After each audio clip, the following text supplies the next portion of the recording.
It's Thursday. Thursdays, which means you get to hang with us for True and Trivial Talk with Matt and McGinty. Yeah, we're so glad you're here with us today.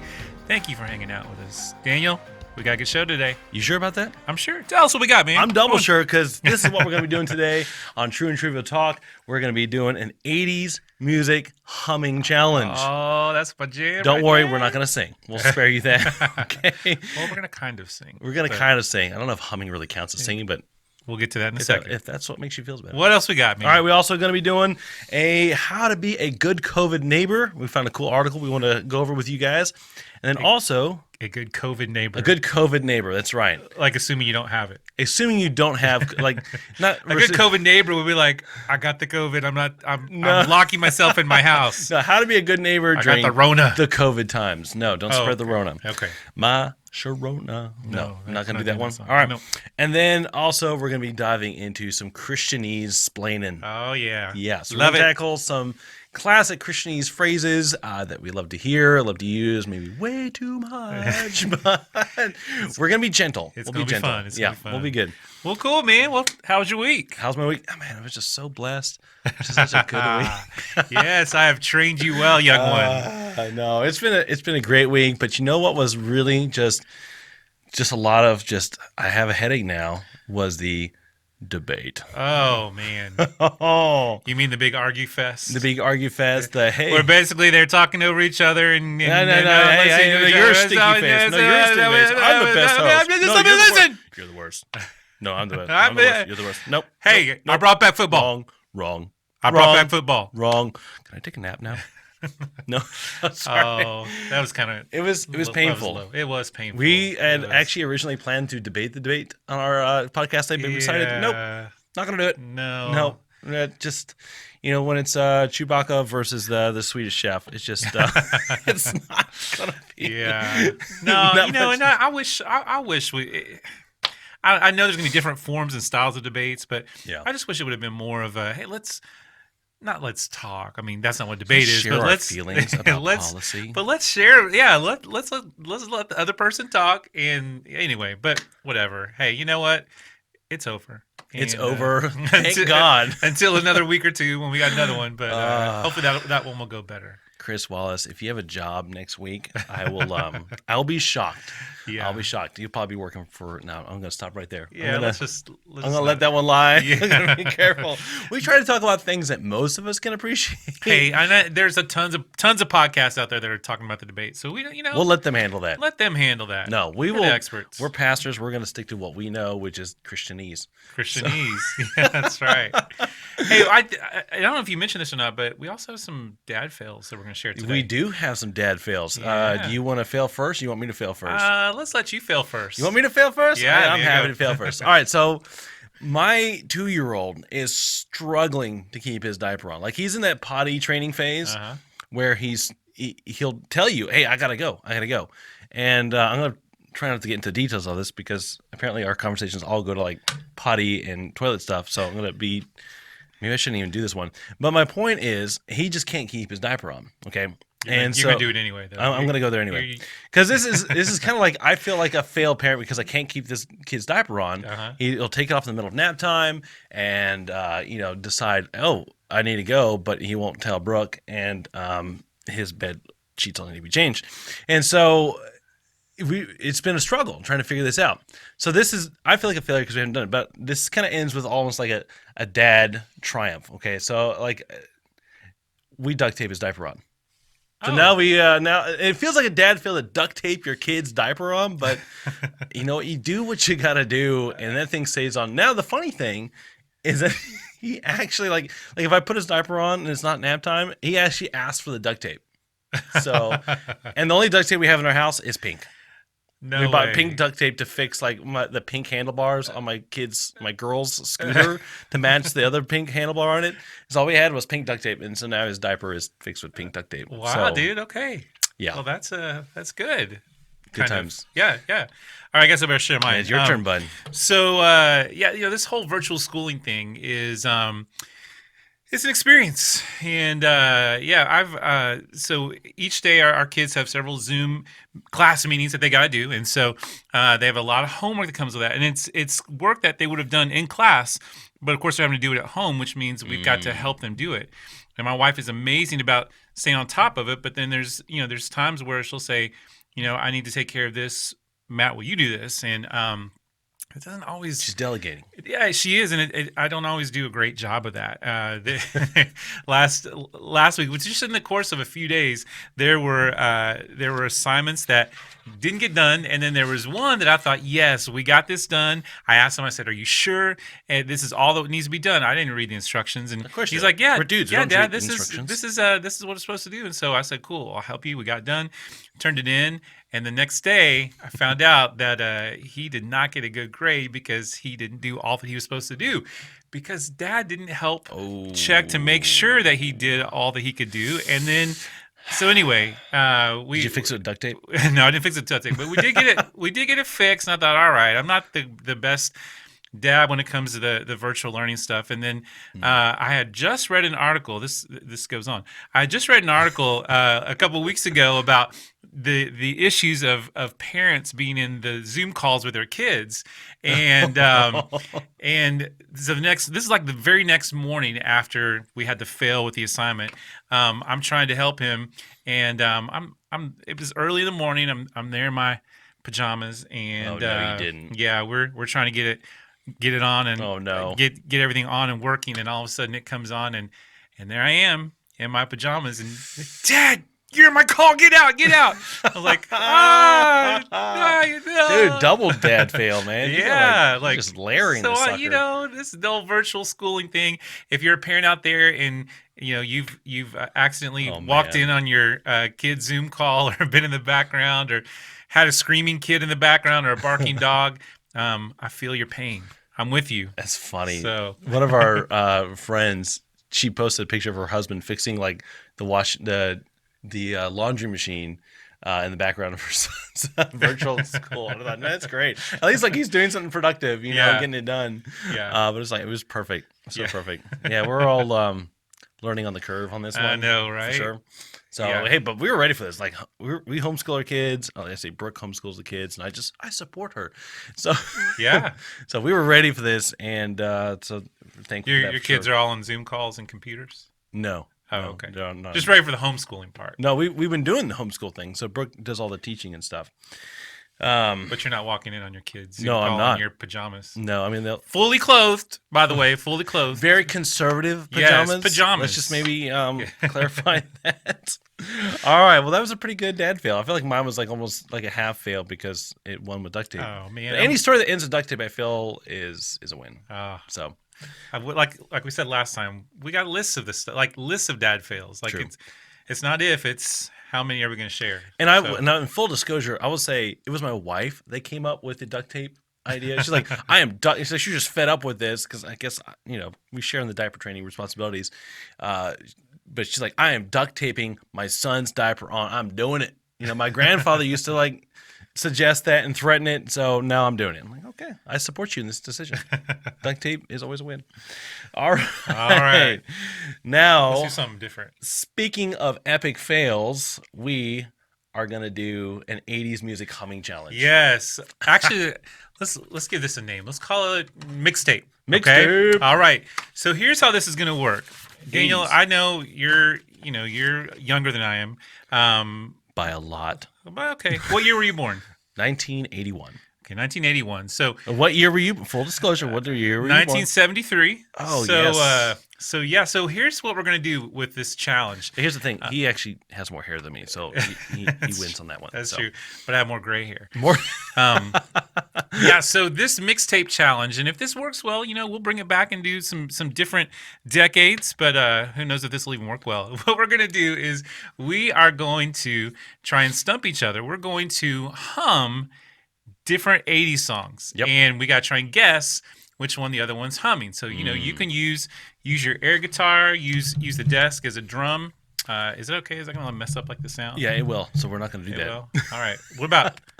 Yeah, sure. Okay. Chest taps. Right. So, yep. and the goal here is to try and stump each other, but also we want you to try and figure out, oh, that song. Can you guess before Matt? Now I gotta say, I don't know if I've ever shared this even with you, but growing up, I loved 80s music, and I wanted to be a DJ. Like, I wanted to. Hey, you're in the headphones, you got a microphone, you're ready to rock and roll. My mom always said that I had a face for radio, so I'm not sure what that means, but actually, I know what that means. It was hard to hear, but I wanted to be a DJ, and one of the things I loved every week was listening. Have you ever heard of Casey Kasem? Oh yeah. Like the weekly top 40, and so I love this, and so this week we're going to do some 80s stuff, and we'll try and guess and see if we can stump each other. So, all right, what we've done is we've taken a list of #1 songs. So these aren't like obscure songs from the 80s, like no. These are big hits. No Erasure or Depeche Mode or, Way to go for the deep dive. But, like, these are #1 songs from 1980 to 1989. So, all right. There's a bunch of them. Okay, #1 song. So, you're going to go first. I'm going to go first? You're going to go first. Okay. Yes, and I'm going to see if I can guess this. All right. Man, no pressure here. All right. Oh man, yeah. Rick Astley, Never Gonna Give You Up. Nice, yeah. Well done. I think it's just because my humming is just so good. That's good. I feel like I'm at a disadvantage here because no, I'm just kidding. All right, your turn, dude. All right, you ready?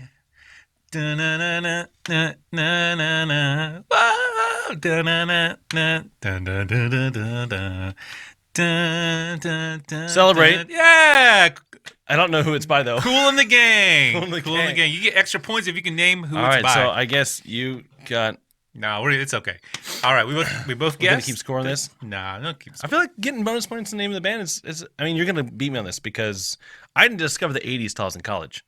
Yeah. It was like whoa, what did I miss out on? And see, probably what happened, so I'm listening to all this stuff and I love 80s music, and then I just got a point where I was like, you know what? I was like 17 or so, and I started listening to Christian music, and I kind of gravitated out of that. But then that's probably when you kind of started listening to 90s stuff. Yeah, I mean, you were a teenager in the 80s. Yeah. So if we had like 90s music, you could probably totally stump me. I think I might win on that one. Yeah. We'll see. Okay. All right. That's another day. My turn on this one. Let's go here. Make it a good one. It's going to be good. All right. Here we go. Ready? Yep.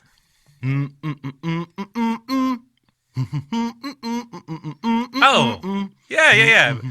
We Didn't Start the Fire, Billy Joel. Yes. Well done. Okay. Billy Joel. I love Billy Joel. Yeah. He's my jam. That's a good one. Sure. All right, you ready? All right, so we've been killing it pretty good so far. Yeah. Okay, here we go. Dun dun dun dun dun dun dun dun dun dun. Oh, I know this. Dun dun dun dun dun dun dun dun dun. I should just let you do this just for a while. Dun dun dun dun dun dun dun. Oh, I can't think of it. Lonely Hearts. Close. No. Keep going. No, that's part of the title. Owner of the Lonely Hearts. Yes. All right. Now who's it by? I'm spaced. I just told you. Yes. Yes. It's a group called Yes. I didn't know that. Yes. See, I know a lot of the songs and they're familiar to me, but I don't know the bands. Yes. That's my Owner of a Lonely Heart. Well done. All right. Your turn. I actually got that right, man. Good for me. All right. Let's see. We can try and stump you here. Nah, that one's too easy. Okay, I'm gonna try and do this one. Here we go. Ready? All right, I'm ready. Here we go.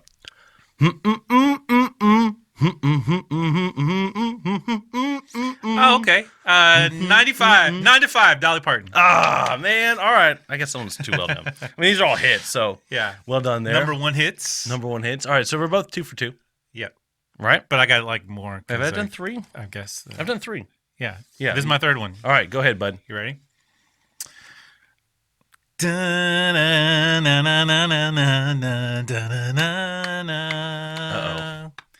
feel like this isn't humming. This is like halfway singing. Oh, You Give Love a Bad Name by Bon Jovi. Yes. Well done. You want to do another one? Yeah, for sure, man. Okay. We're all right. going through this pretty quick. What you got? Now, you called this a humming challenge, and you're singing these things. No, I'm humming them. Humming because you're gonna have your mouth closed for humming. All right. I feel like that's cheating. Okay, well, the next one, I'm going to keep my mouth closed. And It's kind of like the guy in the cubicle next to you that's like got his headphones on. And you hear him over there humming. You're like, oh, just be quiet, quit, But anyway, all right. All right, you ready? Yes. All right, here we go. So we've each done 3. That was too easy. Let's see what we got here. Make it a good one. All right, here we go. This is one of my favorites, actually. Ready? Yep. Do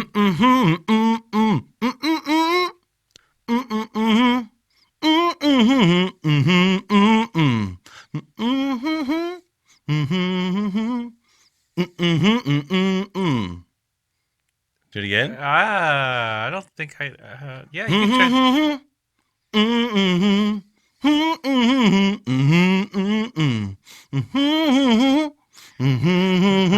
I know it.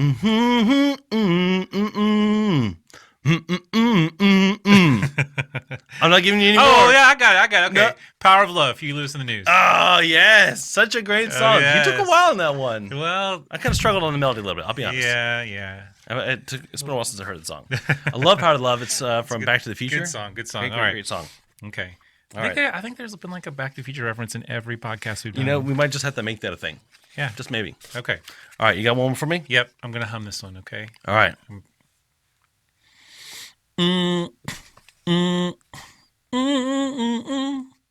Shout, let it all out. Yes. Who's by? Tears for Fears. Tears for Fears. Yes, I actually got the band on that one.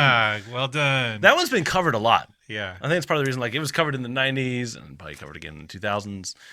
Great songs. All 4 of those I did are 4 of my favorites. No doubt. I have a lot of favorites. So all right. Next time we do this, we'll pick a different era. Maybe we'll do the 90s. Maybe we'll do CCM 90s. We should do that one. Dude, for sure. Yeah. All right, you want to do one more? Let's see if you can stump me. I mean, we've been... Okay. I feel like... Yeah, we'll do one more. All right, one more. All right. I think you'll probably get this one right away. But, this is for you guys, because I think you guys like this song. Ready? Here we go. Okay.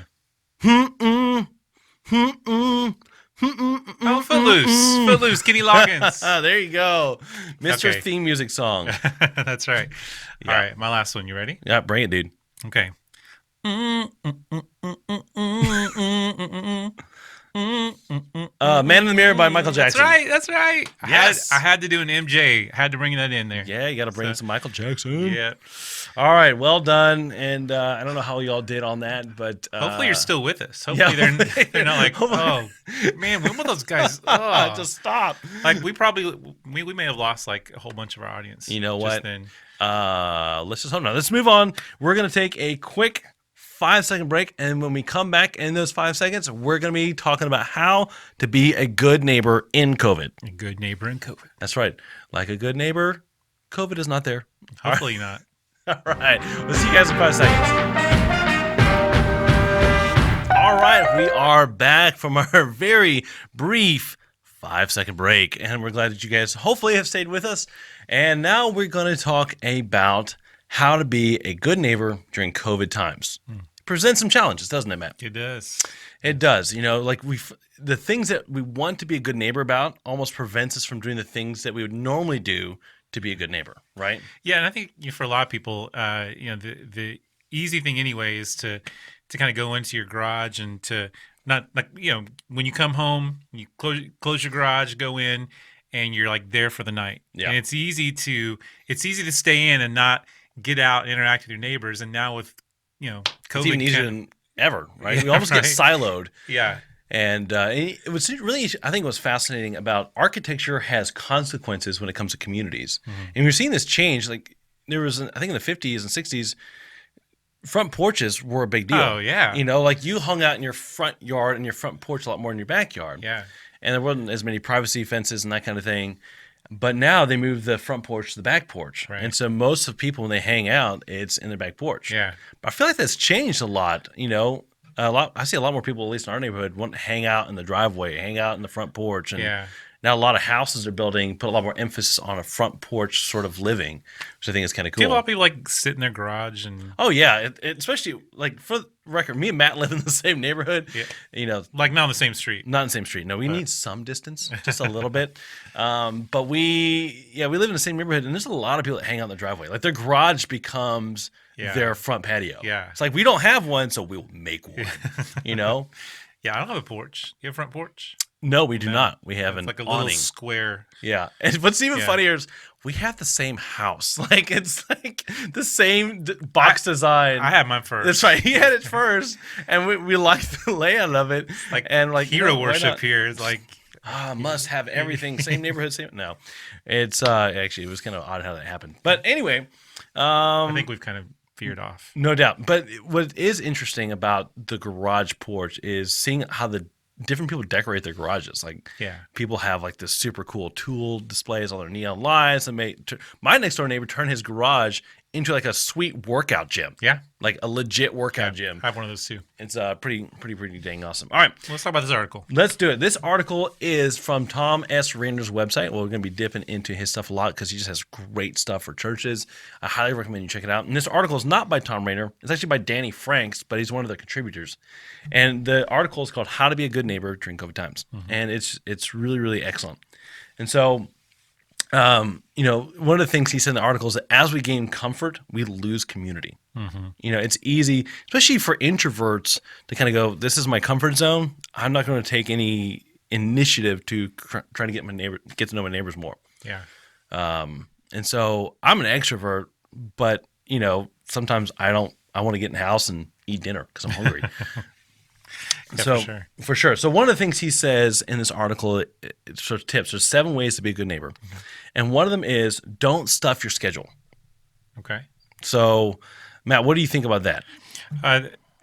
So when you have all kinds of stuff that you're constantly doing, like if the only time your neighbors ever see you is when you're pulling out your car out of the garage and going somewhere, there's not really enough time to really have any kind of conversation. So, making sure that you have some downtime where even just, you even if you're looking and seeing like I've got a couple of neighbors and they're out a lot, and I try to go and have conversations with them when I can, but when you get too busy, then you don't really have the time to do that, and you're so overworked that by the time you get home, it's like, the last thing you want to do is chit chat. You want to get home and crash, right? Yeah. So one of the things he's saying there is just to be careful not to overpack your schedule so that you're constantly on the go and you don't have time to be able just to leave some room to chill. Get to know your neighbors. And I would say too, we found it's really helpful just to walk about the neighborhood a lot. Yeah. You see people out and about, or if you're going to make room for non-scheduled time, find time where you can be out in your community when other people will be out there too, where you can walk by and say hello and be present. Yeah. I'm going to be the first to admit, I'm not great about remembering my neighbors' names. I'm just not great about it. Like I know the people next to me. One of our neighbors, like I think they're nocturnal or something. They must work at night because I never see them ever. It's really weird. But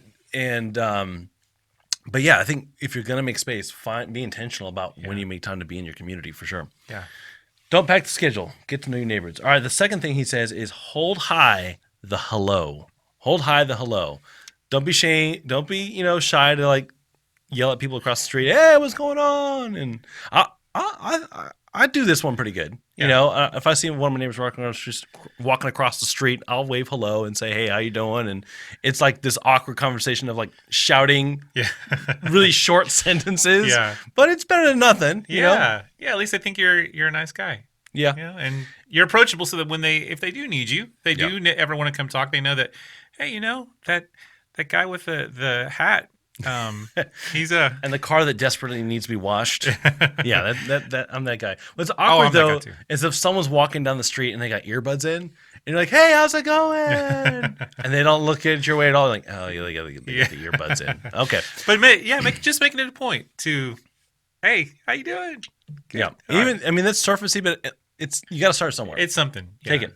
All right, the third one he says is we might get some heat on this one. All right, we're going to discuss it a little bit. The third one he says is beware of your banners. Oh, yeah. Beware of your banners. What does he mean by that, Matt? Well, what he means by that is So we're in a tough time with, well, not tough time. The political. It's an election year. It's election year. Okay, let's just say that. I was trying to think how to say it, but so we're very eager to promote the things that are important to us, which isn't bad. But you got to understand that when you're very eager to get that yard sign out supporting your candidate or the flag, and again, it's fine to be proud, but just know that may alienate some of your neighbors. In fact, it'll probably alienate half your neighbors because we're so divided right now down the middle. Where, and I know that people may say, well, that's their problem. They need to get over it. But again, if you're wanting to share the love of Christ and you're wanting your neighbors to see you as approachable, you might want to consider that and think, do I want to be known for this when this is something that's so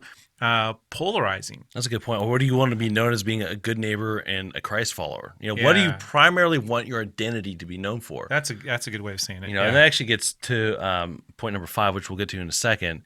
So, there's nothing inherently wrong with having a political yard sign, okay? Or even like one of the statement signs that said, "In this house we stand for all the things," and they list all these different stuff. Yeah. There's nothing inherently wrong with it, but you have to ask yourself a question: what do I want to be known for in the neighborhood? Yeah. And do I want to alienate people that I could otherwise share the gospel with? Yeah. And you mentioned flags, and there's nothing wrong with putting an American flag on here. I mean, go for it. I think most of us could get around that. Yeah. Especially a Texas flag. Yeah. But your decisions have consequences. Yeah. I think we need to be aware of that. And speaking of banners, I think our social media banners, if you're part of like a Facebook group for your neighborhood, being aware of maybe things you post there, I think also matters as well. Well, we talked about that a little bit last week or a couple weeks ago, I think, when we were talking about on social media, being careful what you say and engaging in debates. Again, it's fine to say who you're for, but just know that that's immediately going to shut a door of opportunity for people that you may want to have a conversation with and be a light to. And know your audience. Like if you're part of our church group, man, there's a lot more freedom to share your opinions and thoughts, maybe even about politics to some degree, and different stances on policies or whatnot in a church group because you're around more like-minded people. Yeah. We can kind of rally around that. But in a setting that has a lot of various different backgrounds of people, we just need to be mindful of that. Yeah. And remember to put the gospel first. I think that's the primary thing. Yep.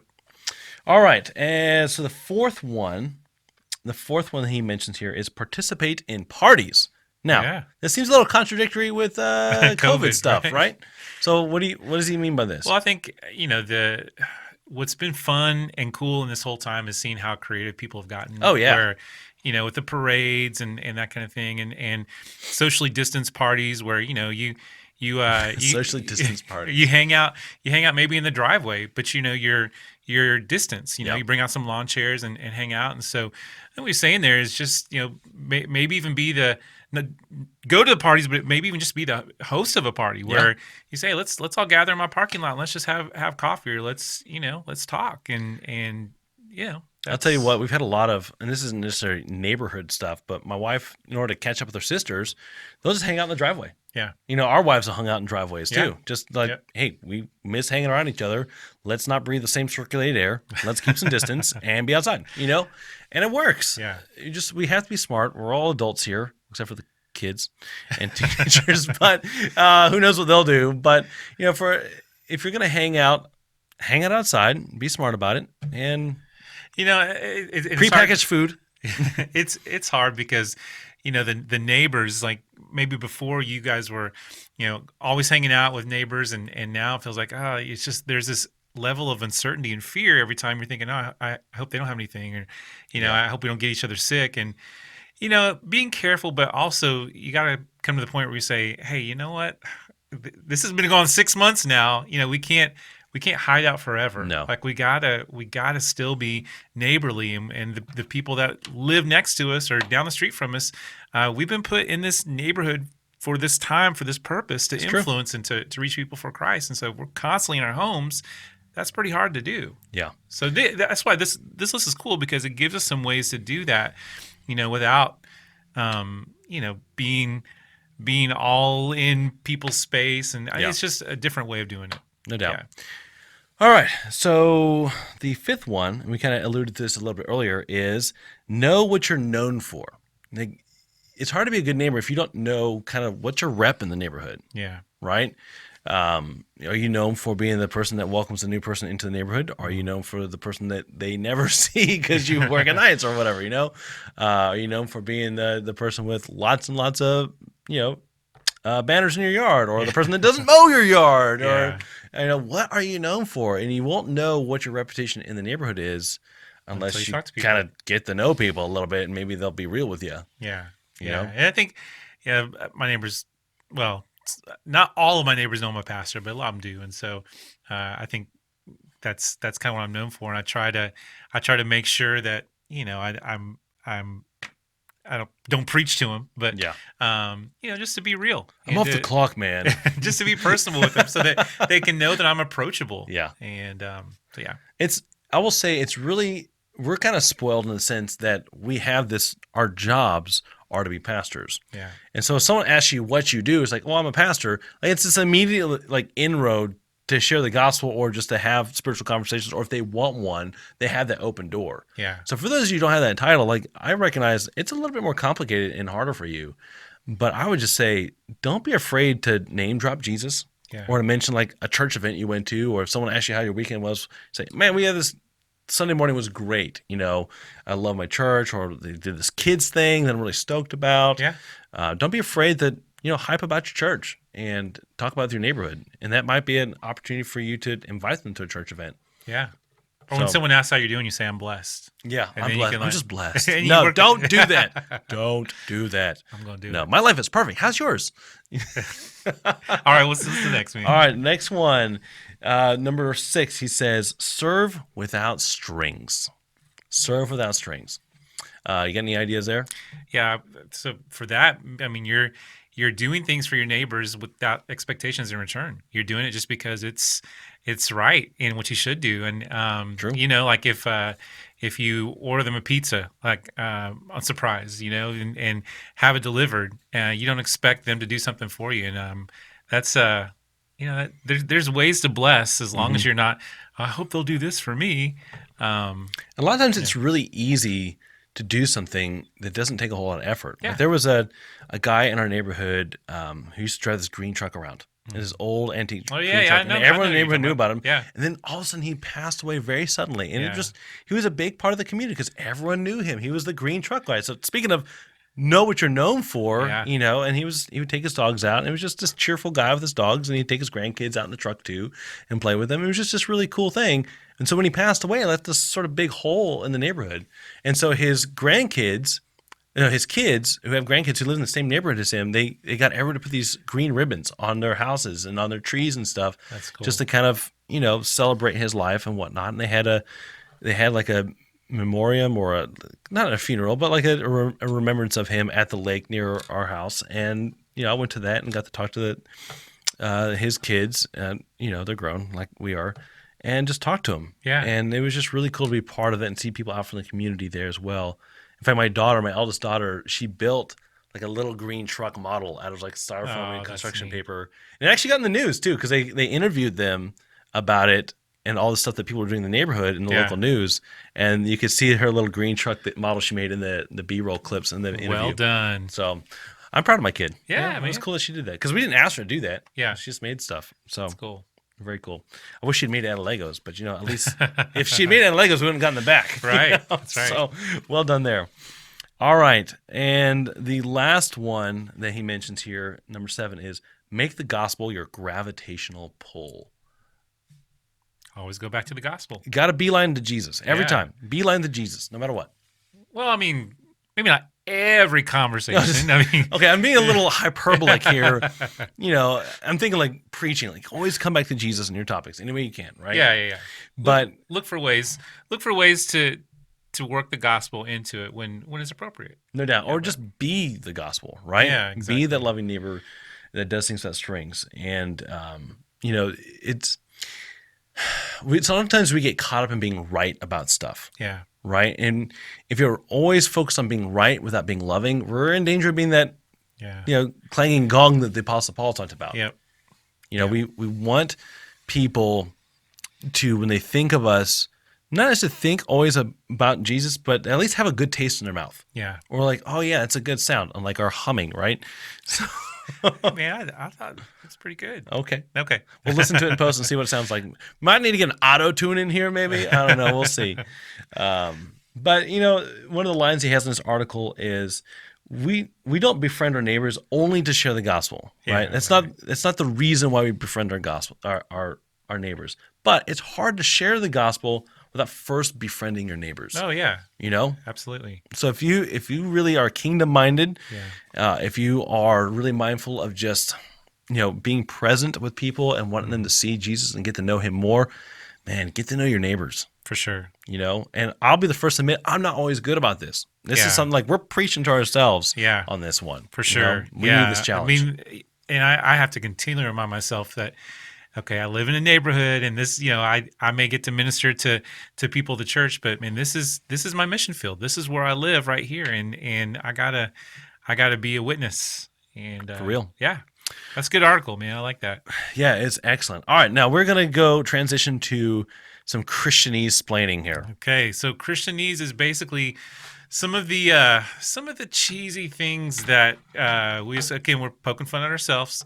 Although a couple of these I don't know that I've ever said. But some of these we've written some of these down just because I think they're hilarious, not necessarily because we've ever used them. Yeah. But we're going to share some with you today, and you can shake your head with us and just go, "Oh man, that's bad," and probably good reminder to you that maybe you don't use this when you're talking to your neighbors. And Christianese, just to kind of give a definition, a lot of people call it different things, but it's basically, as Christians, if you're listening to this and you are a Christian, in church we have our own code words. We have our own language. We sometimes use big words like justification and sanctification, which are theological terms, right? Or eschatology. But then there's other times where you're like, we're going to love on him. We're going to love on that family. It's like, what does that mean, right? Like, what does it mean to love on somebody? That's a great one. But in most times we mean well. In fact, most of these phrases aren't bad. They have great biblical roots in them. Yeah. But sometimes we overuse them. Right. Or we use them in the wrong setting. Yeah, or we use them assuming people know what we mean, or sometimes we use them in ways that, maybe we could be a little more creative and be a little more personal instead of just kind of falling back on these Christianese phrases. Yeah. And so our intent in this is not necessarily to be critical, but just to kind of, one, poke fun of ourselves a little bit, but also learn a little bit maybe about the etymology of them. Yeah. And go from there. All right, so first one you got for me, this is funny. Go for it. Okay. 7 days without prayer makes 1 week. WEAK. Yes. Get it? How funny. 7 days without prayer makes 1 week. Have you ever heard that phrase before? I've heard the phrase, but I've not used it. But you know what? I may use it with you just to be silly from now on. What does 14 days without prayer make you? 2 weeks. I'm 2 weeks. TOO week. I'm 2. Yeah, TOO week. I'm 2 weeks. 7 days without prayer makes 1 week. What does 7 days what does 7 days with fasting make you? Very weak. Very weak. But strong in Jesus, right? That's right. And so I don't know if you guys ever heard this phrase before. I'm just gonna put that out there. Like, seriously, if you have, man, leave a comment on our Facebook post. I'd love to hear it for sure. All right, what's the next one we got here? The next one we got here is sending God an email and getting into the Word. There's 2 phrases put together there. Email as in KNEE. So I'm sending God an email, like I'm praying, and I'm getting into the Word. I feel like that's clever. It's very clever. I've never used that phrase before. In fact, we put this in here just to kind of warm us up, and I think it's funny. Now, if you're out there and you use that, please don't be offended. This is for those. Okay, well, maybe a little offended. No. Don't be offended. We're not making fun of you. We're not making fun of you. No. It's punny and it's great. Funny I think it's creative. Yeah. It's pretty funny. Hope so. But if you do have a problem with it, email him. No, email him. All right. Here we go. You ready? Well, hold on. Getting into the Word one. We have to pick that one apart too. So what does it mean to get into the Word? Why are you asking me? You don't know what it means to get into the Word? I do. I'm just doing the thing. Get into the Word, the Bible. Okay. Get into the Word. Someone may be listening to this and not know what that phrase means. So part of this is unpacking it. Come on, man. They know what that means. Getting into the Word. Getting into the Word. So you say that, but it was funny. So I went to a really conservative Bible college. Okay, really conservative. In fact, when I went there, it loosened up some. And this is the same Bible college that Philip Yancey went to, okay? And he wrote a book called What's So Amazing About Grace? And a lot of it was in response to a lot of Phariseeism and legalistic kind of tendencies that the school had back in the heyday. But they had alarms that would go off, I think at 6 o'clock in the morning, and in the dormitories. And when the alarm went off, the handbook said you had to be in the Word. No. You had to be in the Word. And so what did some smart aleck guys do? They named their bed, so you had to be in the Word, and you had to have your feet on the floor. That was the rule. You had to have your feet on the floor, and you had to be in the Word. So what do these smart aleck guys do? They named their bed the Word, and they turned their body out of their bed so their feet could be on the floor, and they could still lay in bed. So if someone asked them, were you in the Word? Yep. Were your feet on the floor? Yep. I don't know what's more sad, the fact that those guys did that, or the fact that the school gave you guys an alarm. Like it's pretty rough. That's a little extreme. It wasn't like that when I was there. It was like maybe a couple decades before I was there. But yeah, it was. I heard some interesting war stories. Discipline's good, but I mean to force that on people. Discipline. We had man, we couldn't have hair past our collar. Man, what was something? We couldn't hold hands with somebody of the opposite sex until you had been engaged. Oh. Yeah. Okay. Yeah. So you had like girls going and crying to their RA and saying and like confessing, this weekend I held hands with my significant other. Like, oh my goodness. Oh boy. Okay. We're digressing here. We're digressing quickly. All right. So what's the next one we got? The next one we got is safest place to be is in God's will. The safest place to be is in God's will. What is the intent behind that phrase? Well, I mean, I've said this before. Like, I mean, that it's true. You know that the safest place to be truly is in the center of God's will. But is that something that would be a turnoff to somebody like that doesn't know Christ? That's maybe going through a really hard time, right? Like, well, how do I know what God's will is? Yeah. And what do you mean by safe? I think that's a really big qualifying word there. What does it mean to be safe in God's will? Does it mean safe from any physical harm or any injury or sickness? What does that mean? Yeah. And so what's the intent behind that phrase, the safest place to be? I think when I use it, it's more of just explaining that, hey, you know what, this in this world, there is no safe place. There's truly no safe place. I mean, you know, there's not a safe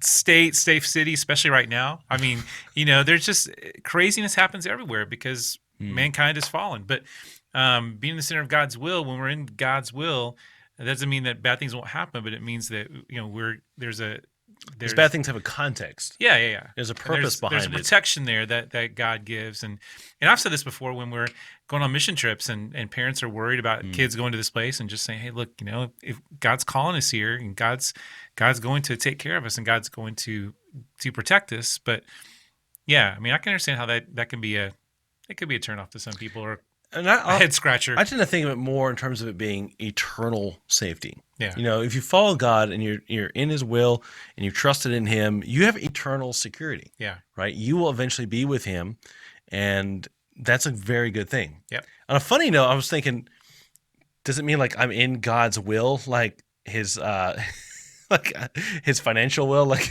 You know, like when I die, or I mean, when Jesus died, and that analogy is used by the Apostle Paul, like as an inheritance, right? And our inheritance is the Holy Spirit, but we couldn't receive the Holy Spirit until Jesus died. You know, so and the safest place to be, yeah, I'm in God's will. I've inherited the Holy Spirit because Jesus died for me. So I like to hijack it and think of it that way. You hijacked it. I hijacked. All right, what's the next one we got? All right. The next one is, you might be the only Bible people read today. That's a really good challenge. Yeah. I mean, honestly, it's a very good challenge. It's almost reminds me that Francis Assisi quote where he says, I actually haven't. Preach the gospel, and if necessary, use words. Yes, preach the gospel, and if necessary, use words. Yeah. Right? And that's such a great line.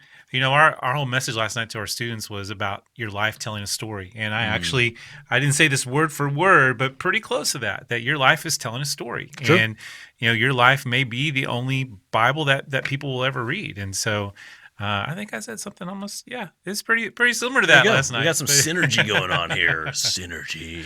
But yeah, it's one of those things where we use it a lot, and again, not bad, but just being mindful that you may have to explain that to some people when you say that. No doubt, because not everybody gets it. So. True. All right, let's do one more, and we'll wrap this up real quick. All right, last one. Putting out the fleece. And no, we're not going to do the last one. We're not going to do the last one. We're running out of time. Okay. So just do putting out the fleece. Putting out the fleece. So you tell me. Well, the origins of putting out the fleece are back to Gideon, right? Where God called him to do something. He's like, I kind of need some confirmation on this. Yeah. And so he puts out a fleece, and he first says, let the ground be wet and the fleece be dry. And then it happened the next day. He's like, oh, no, that's not good enough. Yeah. He puts out the fleece again and says, let the fleece be wet and the ground be dry. Dude. So there's this way of saying, listen, God, are you with me or not with me? Right. And putting God to a physical test. Yeah. To really determine. What you're not supposed to do. But for Gideon's situation, Gideon needed confirmation. God allowed it. Yeah. And I don't think when you're praying about something big and you're really trying to find God, I don't think it's wrong to ask for a sign. I don't think it's wrong at all, but I think you again, it's not so much the thought behind it, it's more of how we say it, and we just expect people to know what that means in putting out the fleece. And some of these phrases kind of creep into popular usage as well. Yeah. This may be one of them. Yeah. But I would often say too is that's not what Gideon did was not necessarily a good thing. Yeah. Jesus said to Satan, do not put the Lord your God to a test. Yeah. Just do what I ask you to do and trust me. Yeah. It showed Gideon's lack of faith that he did that. Yeah. And so, honestly, if you use this phrase, like I'm putting out the fleece test, be mindful of how that can be used. And if your intention is, I'm looking for God to give me direction, but I'm not saying, hey, tomorrow I will obey you or do this or that. Right. If, my car has a full tank of gas when it was empty or something. Yeah. Something asking for a miracle to give confirmation to do something that you probably know you should already do anyway. Yeah. I mean, Jesus himself said also like this wicked and perverse generation demands a sign. Yeah. Demands miracles to trust in God. And you know what? We don't need it. No. But I in defense of that, I would say though that the Gideon, I mean the task that was before him, it was pretty big. It was big. It was I may have done the same thing. Like, God, are you sure? Are you sure you want me to do this? And right. I mean, it's easy for us to look back and to I think it's a big difference between asking God for a test and asking God for wisdom. Yeah. Like, God, please confirm that this is whatever way you choose to do, can I put it in God's court that this is the right course of action to do. I want to do right by you. I want to make the right choice here, protect my steps, close doors. As another Christianese, like when God closes the door, he opens a window, right? All right. Well, that was a good segment about Christianese. Speaking of Christianese, you ready to send God some email? Let's send God some email. Send God some email, except for we can't get on our knees because we got these microphones. But we'll be kneeling in spirit. And it's like so cramped here. Yeah. It's just, we got to make the space work. Okay. So we're going to do a challenge to see who will get to finish in prayer. Let's do some rock, paper, scissors. We're going to do some rock, paper, scissors in the interest of time. Yep. So you ready? 2 out of 3? Best 2 out of 3. All right, here we go. Rock, paper, scissors, shoot, bam. Okay. Rock, paper, scissors, shoot, bam. Okay, ready? Okay. Let's do 1, 2, 3, shoot. That's easier. Ready? Okay. Ready? 1, 2, 3, shoot. Dude, paper I win. Okay. All right, vested. Here we go. I'm feeling okay. Crack my knuckles here. I got this. I actually won one this time. Here we go. Okay, here we go. 1, 2, 3, shoot. Oh, tie, you die. Tie. All right. 1, 2, 3, shoot. Oh, who's gonna break the scissors? But the scissors 2 in a row. Here we go. 1, 2, 3, shoot. Yes, you got it. Let's paper, rock beats scissors. All right. Send God some email, dude. Take us out. Okay. Well, let's go ahead and close this out in prayer. And here we go. Dear Father, thank you so much that we can look to your word for answers and for wisdom and decisions that we need to make. We thank you that you've given us so many places to turn in your scripture for what we should do. God, help us to be a good neighbor. Help us to be mindful of what you would have us do in various different social scenarios and how we can encourage those around us and point people back to who you are. God, give us the right words to say in moments where we don't know what to say. Give us the right things to do when we're not so sure of what to do. God, we look to you for inspiration. We look to you for a reason for what we do. So when rough things do happen, God, we know that you have a reason for it, that we can trust in you ultimately, that you have a plan, God, we thank you for all this. We continue to think about what you have for the church in the future through all this. We know you have got this, and you will get us through this. We pray all this in your holy and awesome and amazing name. Amen. Amen. All right. That's good stuff. So glad that y'all could join us for this podcast today. Yes. And if you have any questions or comments, if they're positive, send them to Matt at fpcpeople.org. If they're negative, you can send them to... I can handle the heat. No, I'm just kidding. I can take it to dmcginty at fpcpeople.org. No, that's right. There you go. Matt at fpcpeople.org. Emails, Facebook, message us. You know what? I'm just reinforcing it. I'm reinforcing it. Good to me, bad to him. Bring it. I can handle it. And we would love to hear your comments. If there's a segment that you really, really like that you'd like to see us do more of, please just tell us. And the opposite. If you really hated it, say, please don't ever hum again. Yeah. Don't ever sing to us again. And we didn't sing. We hummed. Spare us. Or if you have a category, say, next time I really would love for you guys to do like 50s, 60s songs. Yeah. All right. Well, we're going to close this out. Again, you can find us on all different listening platforms like Spotify and Apple Podcasts. We're on Stitcher now, which I've actually migrated to Stitcher instead of SoundCloud, which our podcast isn't on SoundCloud because no idea what you're saying right now, dude. But here's the cool thing: so you're speaking a foreign language. Speaking of foreign language. All right, but you might have an Echo Dot, one of those Amazon things in your house. You can actually say, Alexa, play podcast, tune in. Thursday's True and Trivial Talk, and it'll play our podcast on your Alexa device because we're on TuneIn. Okay. So say, Alexa, that's amazing play news. TuneIn podcast, Thursday's True and Trivial Talk, and it'll play the latest episode. There you go. You're welcome. All right. Well, y'all have a great day, and y'all have a great weekend. Thanks for tuning in. We'll see you next week. All right. Bye. Bye.